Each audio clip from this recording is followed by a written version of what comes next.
Sa pagtapak mo sa abroad, doon magsisimula ang totoong laro ng buhay. Walang madali, malayo sa pamilya, walang kasangga sa umpisa at bawat sentimo pinaghihirapan. Dito mo mararanasan ang gutom, hindi lang sa pagkain, kundi sa tagumpay, sa kapayapaan, sa magandang buhay.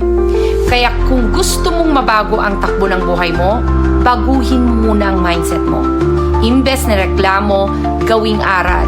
Imbes na sumuko, gumising ng maaga, magtrabaho ng mas matalino.